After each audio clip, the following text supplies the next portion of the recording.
We're going to start with questions on the homework on page 469.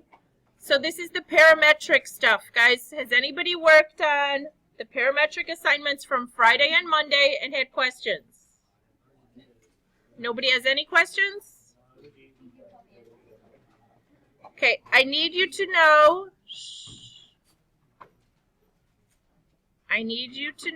that, for example, on this question, we'll see if my tablet is working. Okay,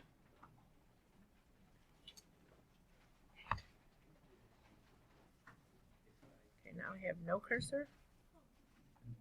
Okay, the cursor's over there. Nice.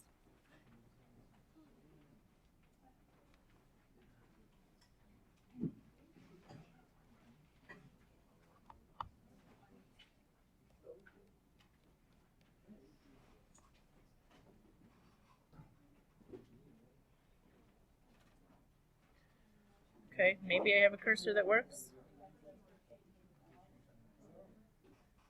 All right. Make sure you know these formulas. They are not given on the test. The quiz Friday.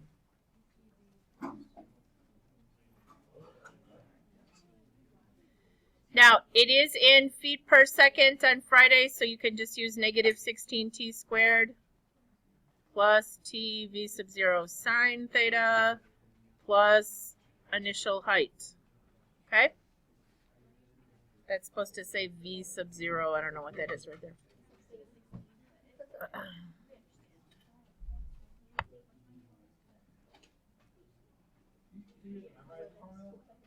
Yes, you have to know this. Okay? This changes to a negative 4.9 if it's meters per second, but I'm telling you, you don't have to know that, okay? It's not, on the test, it's feet per second. If no one else has a question, the one other thing I wanted to talk about was this question. I don't know if anybody finished this assignment. This is an even numbered question that is on the assignment, and it has a funky business here. The rest of the question is in meters per second, and this height is in centimeters. So we need x of t to be t times, what's the initial velocity? Times the cosine of 15, and you got to be in degrees. And then for y, it's in meters per second, so it's not negative 16, it's negative 4.9. That's not on the quiz. T squared plus t times 18 times the sine of 15 plus, yes, this is not in meters. We have to change it to meters, so you have plus 0.55. Okay? If you didn't do that question yet, you might want to write that down. Okay. No one has a question anywhere on this assignment then? Okay. I'm going with we can do vectors. All right. You can tell me how you guys do things differently in physics, okay? But I'm basically going to show you how we're going to do it in Precalc, and if so far I haven't had anybody who said, you know, that's wrong or we do it different, really do pretty much the same thing in physics. Tomorrow when we do application problems, we might get into some differences, okay? Today we'll see how far we get. Does everybody have this worksheet? It was actually behind worksheet, I don't know, yesterday's 14 or whatever in your packet from last week. Everybody find it? Okay.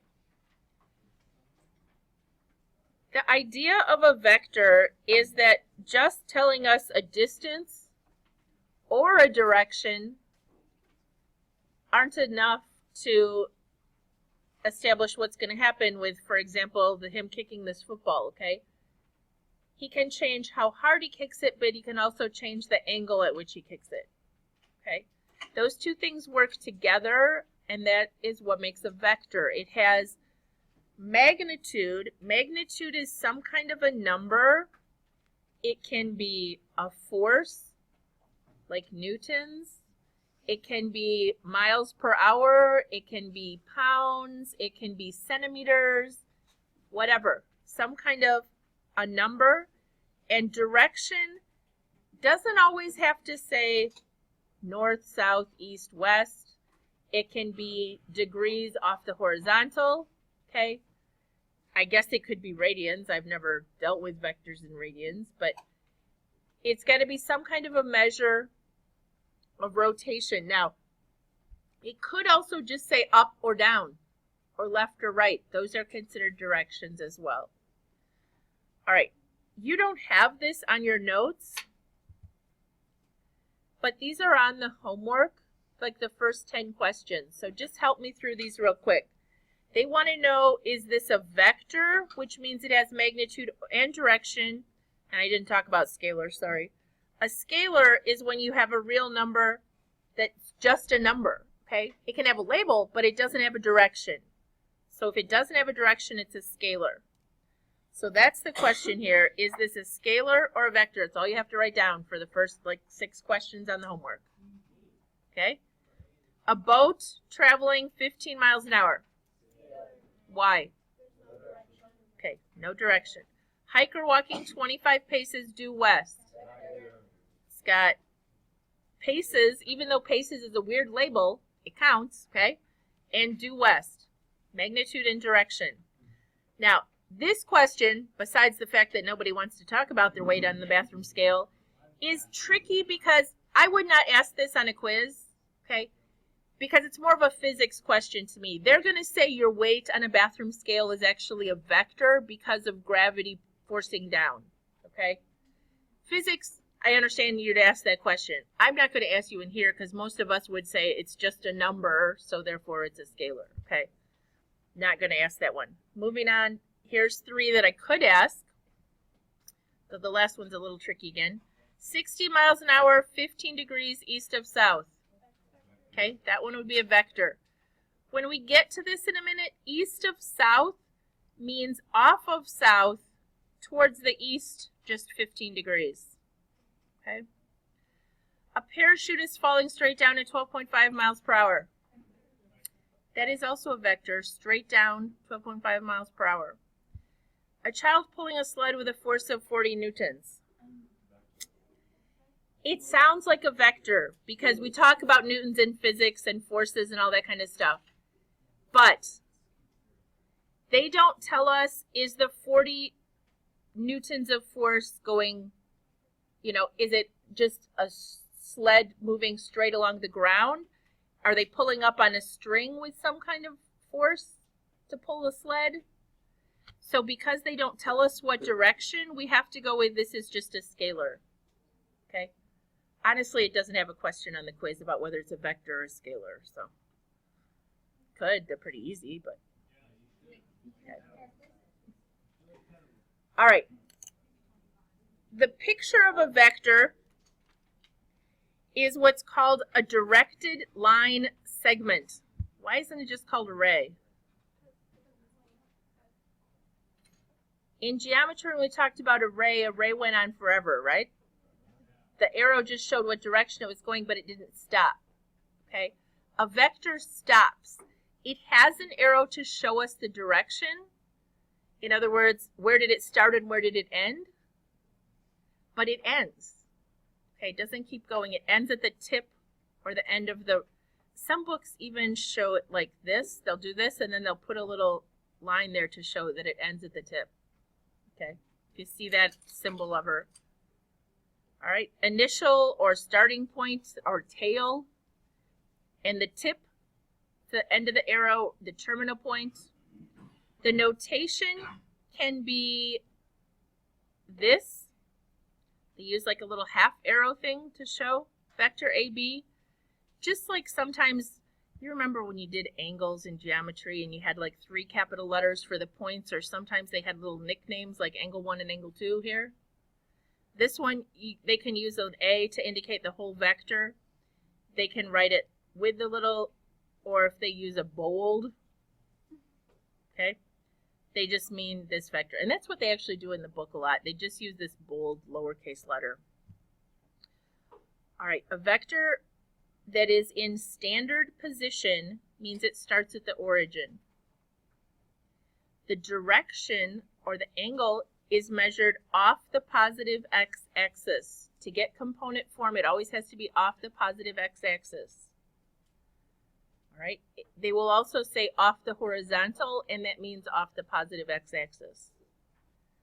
Now, the book actually suggests that we're supposed to do these.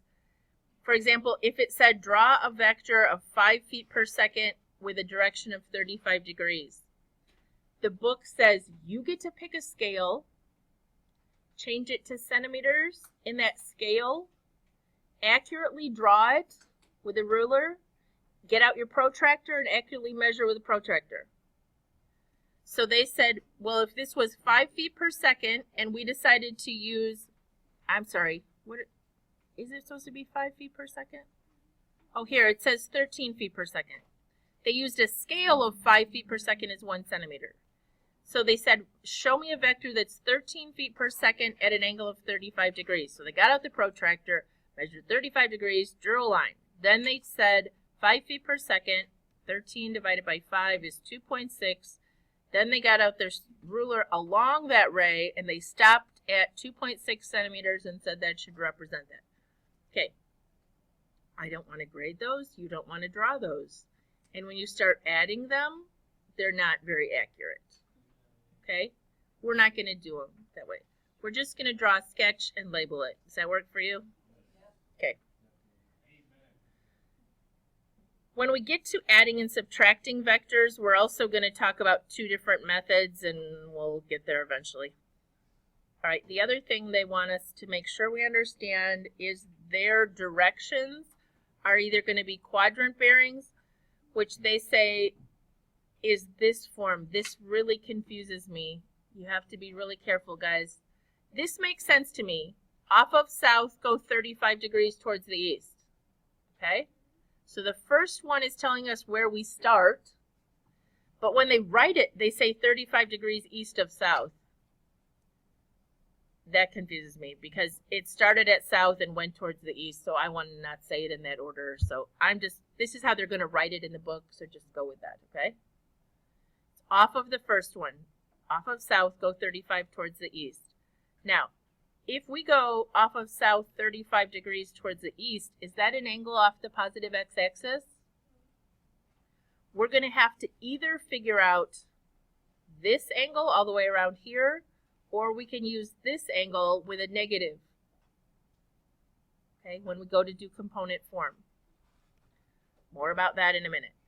Now, this same spot could have what's called a directional bearing or a true bearing by measuring off of north. Now, we got to clarify here. When we say something has 35-degree angle, that's off the positive x-axis going counterclockwise, or 50-degree angle, or whatever it is. When they say a bearing of, it's off of north going clockwise. Okay? If you had trig, you did a lot of those, and you hated every minute of them, right? All right. We will do some examples of this in a minute. First question. This is just an example, and then we're going to do some together. This one says 20 feet per second at a bearing of, 30 degrees. When it writes it like that and it says bearing, it's off of north. So, yeah, you'll draw a straight line on your paper and you'll say 30 degrees this way and you'll label it 20 feet per second. And that's all I'm really asking you to do. When we go to do components, we'll actually need this angle, which is how much? Okay, everybody all right? That was supposed to be a 90 with that because it's a really bad picture. Okay. One more example and then we'll do the ones on your paper. 30 miles per hour at a bearing of, this means off of south, go 60 degrees towards the west. So there's the 60 degrees. That leaves, this is 30, right? So it should look a little smaller on your sketch. This angle would be what? 180 plus 30 or 210? And you would have to label this 30 miles per hour. I'm not going to look for this on your paper because we're not doing them to any kind of scale. All right. So here we go. We're going to try this. 60 pounds of force at 125 degrees to the horizontal. I should use my line tool. It would turn out better for me, but I'll just fake it. 125 degrees to the horizontal means starting from the positive x-axis. 125 should be less than halfway over here, right? Mine's a little far. It's 90 plus 35. So we'll say go in there. And then I just drew it right through the middle anyway. Sorry. And we're going to label it 60 pounds and label this 125. That's all you have to do for that question. Everybody okay?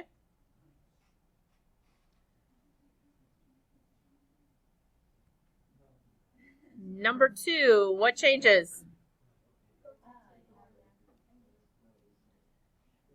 It says bearing, but it says we go off of south 45 degrees towards the east, which actually we would have trouble screwing up, right? Because it's right smack in the middle.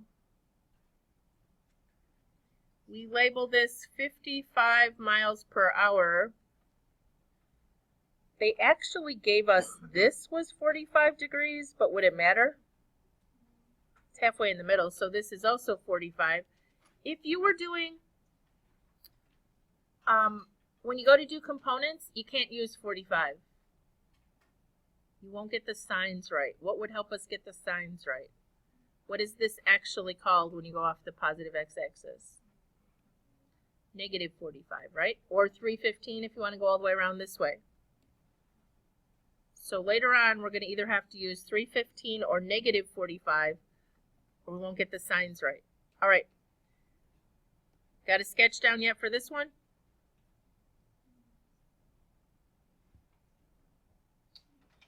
I don't know why it's 45 again. I wish it wasn't, but off of north, 45 to the west,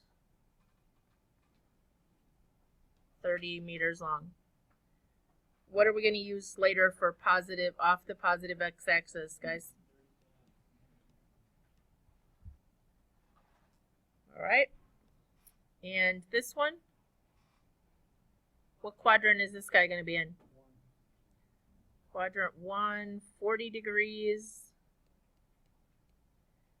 and a length of 150 yards. Everybody okay with sketching these? We're not going to spend a lot of time on this. You do need to know, I mean, I'm going to explain this, but it's not something we're going to talk much about. Parallel vectors mean they're going in exactly the same direction. Does that make sense? They don't have to have the same magnitude. Equivalent vectors have to have both the same magnitude and direction. Okay, they don't have to be at the same place. They start the same place, but they have to have the same magnitude and direction. Opposite vectors have the same magnitude, but they go in opposite directions. Imagine that. All right. What we are going to spend a lot of time on is talking about the vertical and horizontal components. When you have a force, like you're pulling on this wagon, there are a certain amount of force that's traveling this way in the x direction horizontally, some in the y direction vertically. Okay. We are going to break vectors down into components. So here's an example. It says Heather's pushing on the handle of a lawnmower. She is using 450 newtons of force at a 56-degree angle. This is a right triangle, guys, so we're just using this stuff. Yes? Okay, so from this angle, this one is adjacent, this is opposite, this is the hypotenuse. If I want to find x, what am I going to use? cosine of 56 degrees equals adjacent over hypotenuse, which means I have to end up multiplying, yes? All right, and that is the force that's propelling the motor forward. Anybody type it in, get 252? Okay. There is also a certain amount of force that's going down on the handle, and that would be opposite over hypotenuse, which is sine.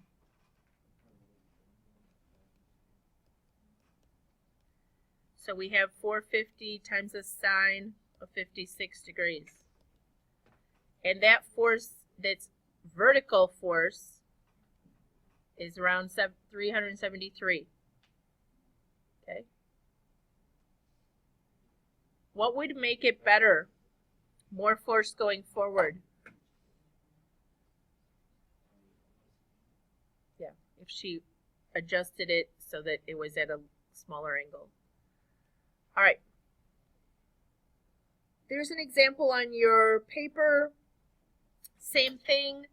As long as your angle, guys, is off of the positive x-axis in this way, it's always going to be the magnitude times the cosine to give you the x or horizontal component. And it's going to be the magnitude times the sine of the angle to give you the y or vertical component. So r is the magnitude.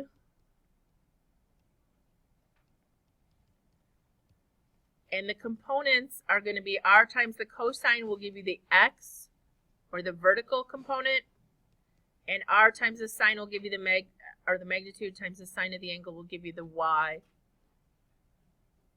the vertical component. Did I just call this vertical? This should be horizontal, and this should be vertical. All right. Anybody have questions about that? Need to know that for the quiz. Okay, we're going to go back and do that for these 4 questions real fast. So for question number 1, how would we break this down into an x and a y?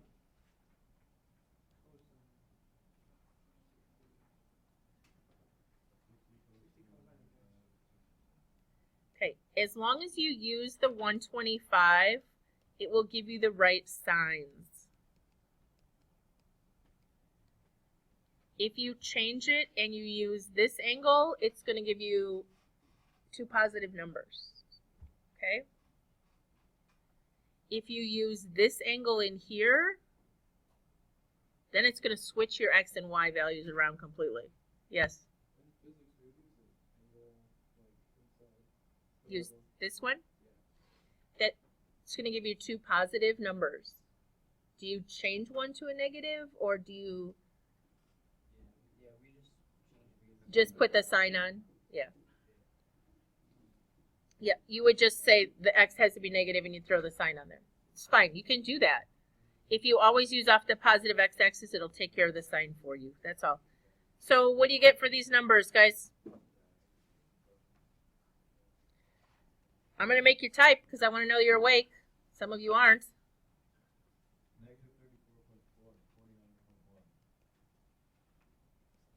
Did I hear you correctly? Okay. Everybody good?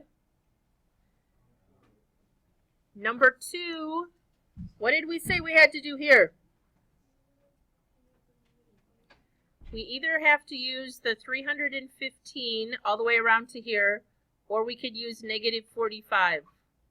The magnitude is 55, but we don't want to use plain old cosine of 45. Actually, it won't matter. Either way, this one's going to be positive. But if we want a negative y value, if you put in negative 45 degrees, it'll take care of the negative y. Otherwise, you can use positive 45 and change it. Those should be the same number, right? Because the sine of 45 and the cosine of 45 are the same. Except this one should turn out negative. Did you get something?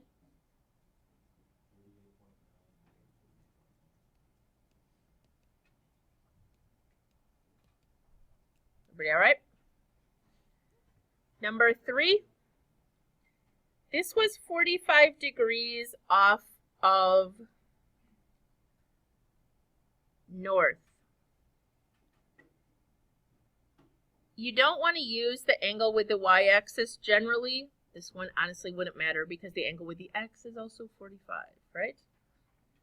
But generally, if you use this angle here, the opposite becomes this, and adjacent is this, and that totally messes you up because then cosine goes with y and sine goes with x. Okay?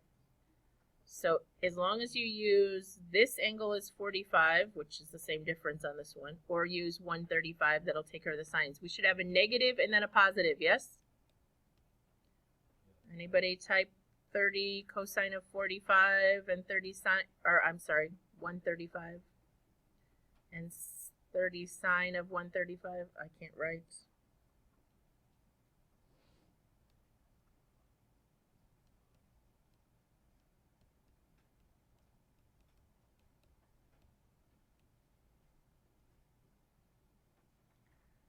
Same again, but the first one's negative? Yeah. What'd you get? Okay. This one, do we have to do any craziness with the angle? Nope. So it's just 150 cosine of 40 and 150 sine of 40. And these funky brackets are just showing that it's broken down into components. The book actually starts using those in 8.2, not 8.1. They just write out vertical component is and horizontal component is. I just find it easier to just write the ordered pair. Everybody good? All right, we are jumping to, first of all, this is on the back of your notes, yes? It says when you have bearings, it can have letters like this, and you start at the first one and go towards the second one. Or if they don't give you anything, just a straight up bearing of 220, that means off of north, okay, in a clockwise direction. Everybody okay? That was my little hint to you there. All right, let's draw this. And it says, find the magnitudes of the vector's horizontal and vertical components. So draw it and give me the vertical and horizontal components. Horizontal and vertical components. So 120 degrees.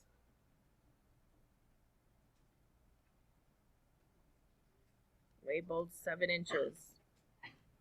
And what am I going to type?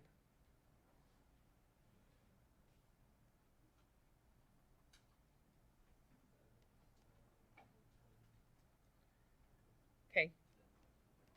Cosine and then sine, yep.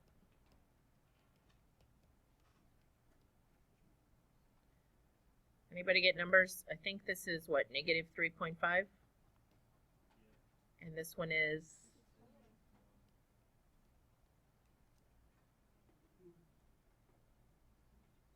questions?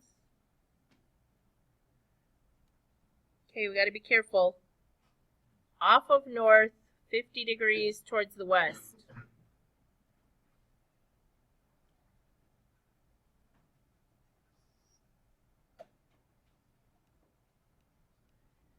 If I type 2.5 cosine of 50 and 2.5 sine of 50, I'm going to get this wrong. Okay? I'm thinking in physics, what did you guys do? Use this number for the x-axis? Okay. I'm just going to use this one because it'll take care of the signs for me. This would be 140. Everybody okay? You could use 40 degrees in here, but then you'd have to remember that the first one is going to be negative and the second one positive. All right, I didn't label the magnitude, my bad. Centimeters per hour, that's pretty slow. 2.5 centimeters an hour? I guess it's fast if it's a plant growing or something, but it's pretty slow if you're moving forward at that pace, right? 2.5 cosine of 140 and 2.5 sine of 140. Anybody got numbers for me?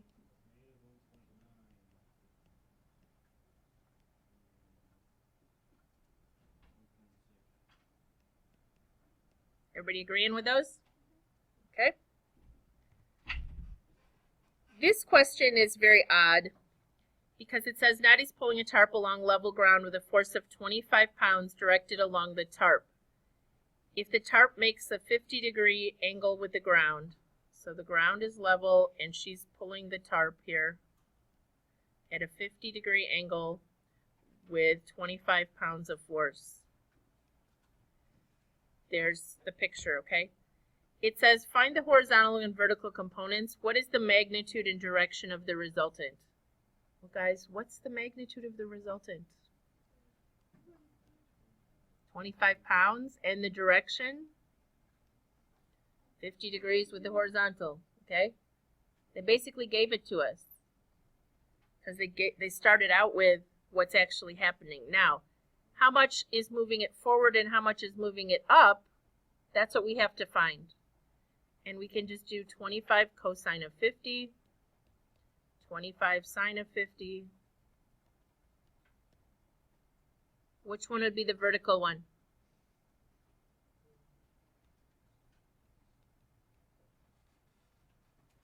Yeah, it'd be horizontal for the x and vertical for the y, right? Anybody have numbers?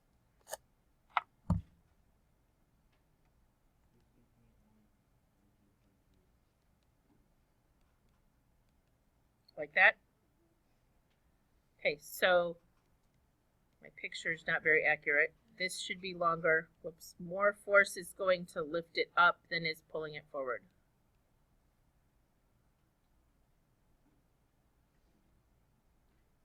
Because my angle is clearly less than 50, right? Should be more than halfway to 90. Bad picture. Everybody okay? All right. When you add vectors, we're going to break them down into components and add the components and find the resultant. Or we're going to use law of sines and law of cosines by what's called the parallelogram method. This method, you just use their components. Okay. Here we're going to slide one out here, and then we use law of sines and cosines. I'm not going to get through, even though we have a lot of time left, I'm not going to get through more than one method probably of this question. But I really would like you to pay attention here. It says a heading of 050. Does anybody know what that means?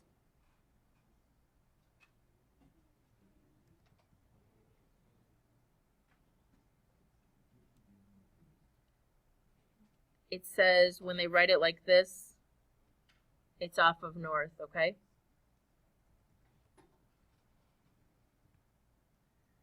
So the plane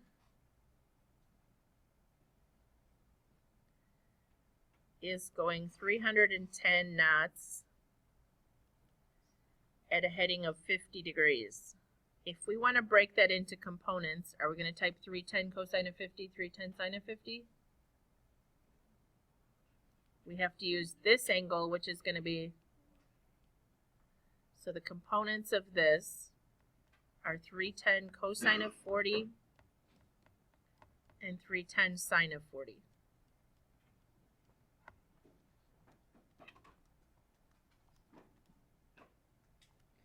Which will give you a really wrong answer if you type log before you start that. Just in case you're wondering. 237.5, somebody get that? Without typing log?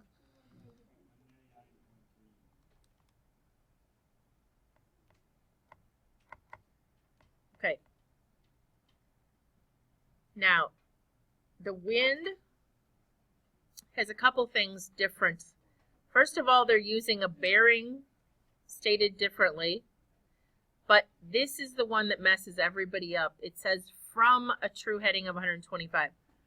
That means if we went around here 125 degrees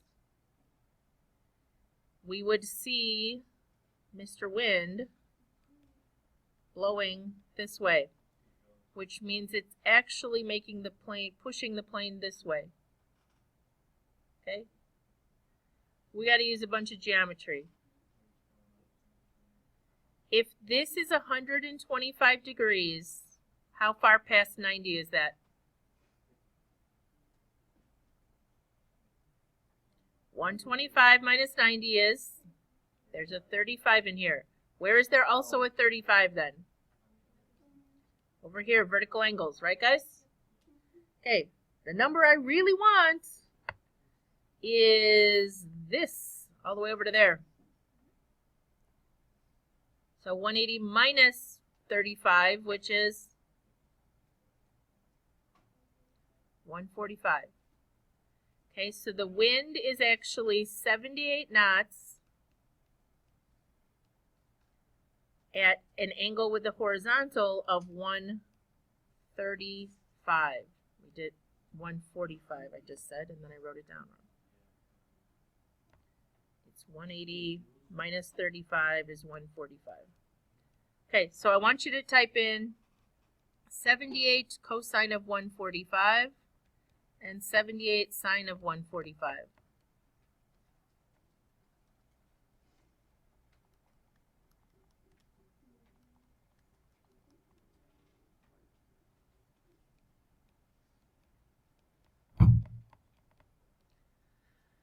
All right, then what we're going to do is we're just going to add those components together. When I normally do these, I just type this plus this, see what I get, okay, because you're adding the x's together. But we'll go ahead and use the rounded values, 237.5 plus negative 63.9. This is the resultant, okay, what happens when those are combined is 173.6. And if you add the y values together, you get what? 2. Just 244? Okay. All right. To figure out what that means, we could draw that on this disaster, but it would just be one more mess on the picture. What I want you to do is actually find the magnitude of that.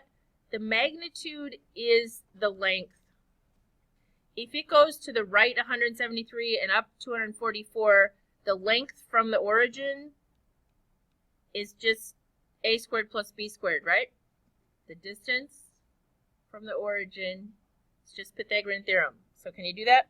173.6 squared plus 244 squared, and square root that.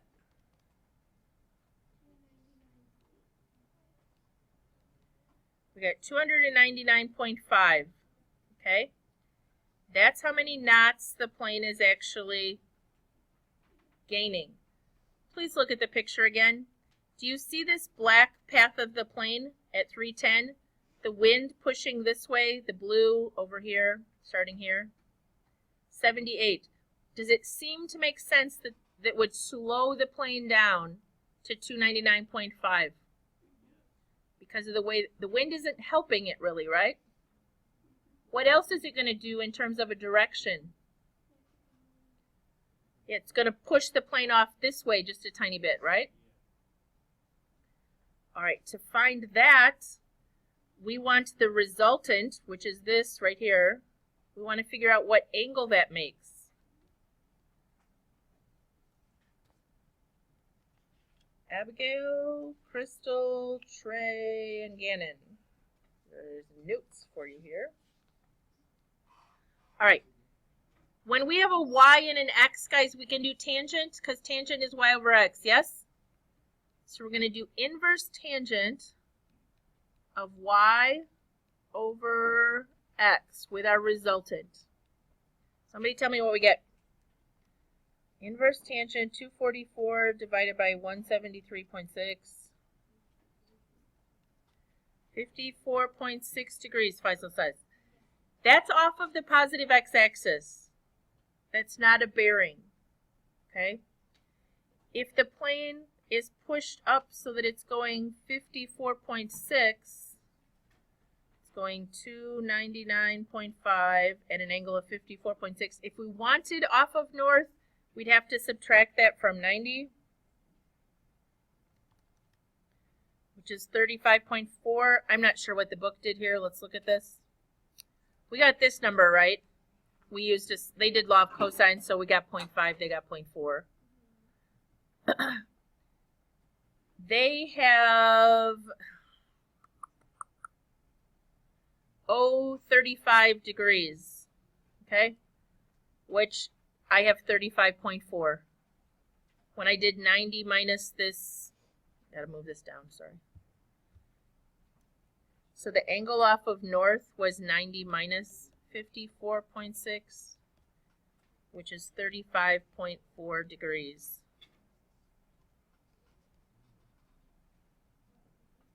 All right.